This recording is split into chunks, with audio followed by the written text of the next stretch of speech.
Good morning po sa ating lahat. Narito po ang ating update sa Typhoon Jenny.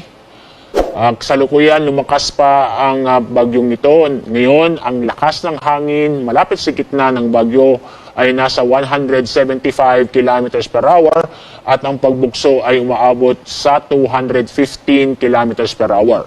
Si bagyong Jenny ay malapit po sa may southern portion ng Taiwan.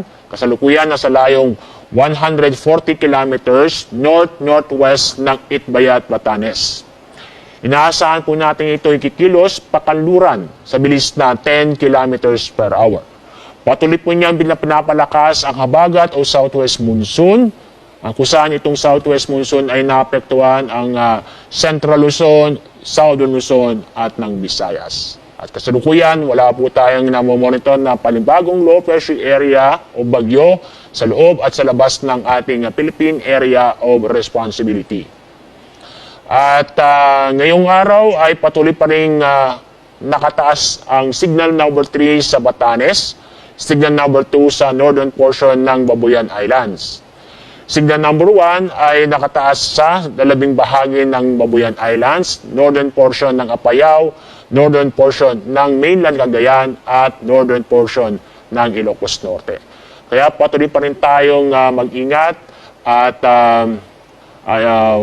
alamin ang ligtas na lugar dahil sa malalakas na pag-ulan at malalakas ang hangin dulot ng bagyo. Lalo po sa bandang Batanes dahil nandun po ang malapit sa gitna ng bagyo sa bandang Batanes area.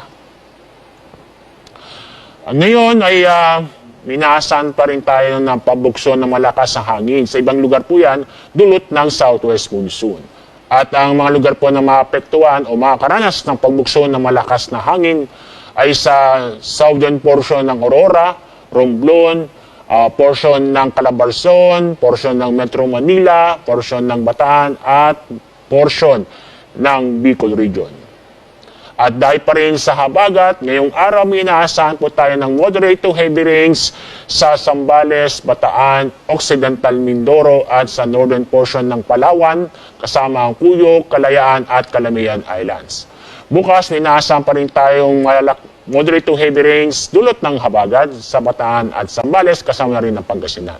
Iba pang detalye ay mababasa po nyo sa ating Pag-asa website, sa ating weather advisory number 9, inisyo ko namin kagabi, around 11 o'clock ng gabi. Dahil po dito sa mga inaasahang malalakas ng ulan at malalakas ng hangin, inulit po namin ay mag-ingat po tayo at alamin po ang ligtas ng lugar dahil may posibilidad po na magkaroon ng landslide at flash flood dulot ng malalakas na pag-ulan sa mga mababang lugar at malapit sa ilog.